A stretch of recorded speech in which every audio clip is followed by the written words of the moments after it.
রাতেই ঢাকা সহ ঝড় হতে পারে যেসব জায়গায়, আবহাওয়ার পূর্বাভাস। কালবেলার একটা খবর, ঢাকা সহ 7 অঞ্চলের উপর দিয়ে ঝড় ও বজ্র সহ বৃষ্টির পূর্বাভাস দিয়েছে আবহাওয়া অফিস। শনিবার 5 এপ্রিল রাত 1টা পর্যন্ত দেশের অভ্যন্তরীণ নদী বন্দরগুলোর জন্য দেওয়া পূর্বাভাসে এ তথ্য জানানো হয়। এতে বলা হয়, যশোর, কুষ্টিয়া, খুলনা, ফরিদপুর, ঢাকা, টাঙ্গাইল এবং সিলেট অঞ্চলের উপর দিয়ে পশ্চিম অথবা উত্তর পশ্চিম দিক থেকে ঘন্টায় 45 থেকে 60 কিলোমিটার বেগে অস্থায়ীভাবে দমকা অথবা ঝড়ো হাওয়া সহ বৃষ্টি অথবা বজ্র সহ বৃষ্টি হতে পারে। এসব এলাকার নদী বন্দরগুলোকে 1 নম্বর সতর্ক সংকেত দেখাতে বলা হয়েছে।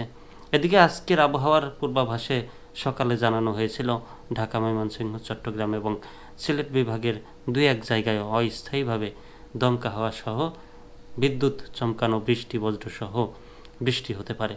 এছাড়া দেশের অন্যত্র অস্থায়ীভাবে আংশিক মেঘলা আকাশ সহ সারা দেশের আবহাওয়া প্রধানত শুষ্ক থাকতে পারে। যদিও একটা খবর দেখলাম যে ঢাকায় স্বস্তির বৃষ্টি, সেই খবরটা আছে, একটুখানি যদি আপনাদেরকে পড়ে শোনাতে পারি। দিনের গরমের পর রাজধানীতে স্বস্তির বৃষ্টি। কয়েকদিনের প্রচণ্ড গরমের পর সন্ধ্যায় রাজধানী ঢাকার বিভিন্ন এলাকায় ঝড় বৃষ্টি হচ্ছে, সেই সঙ্গে কোথাও কোথাও বজ্রপাত হচ্ছে। এতে স্বস্তি মিলছে রাজধানীবাসীর। শনিবার সন্ধ্যা 7টার দিকে এ ঝড় বৃষ্টি ও বজ্রপাত শুরু হয়। তার আগে বাতাস বইতে থাকে। রাজধানীর নিউ মার্কেট, মোহাম্মদপুর, ধানমন্ডি, মিরপুর, বাড্ডা, রামপুর, খিলগাঁও, মতিঝিল, উত্তরা সহ বিভিন্ন এলাকায় বৃষ্টি হয়েছে। এর আগে রাত 1টা পর্যন্ত দেশের অভ্যন্তরীণ নদী বন্দরগুলোর জন্য দেওয়া পূর্বাভাসে জানানো হয়, ঢাকা সহ 7 অঞ্চলের উপর দিয়ে ঝড় ও বজ্র সহ বৃষ্টির পূর্বাভাস দিয়েছে আবহাওয়া অফিস।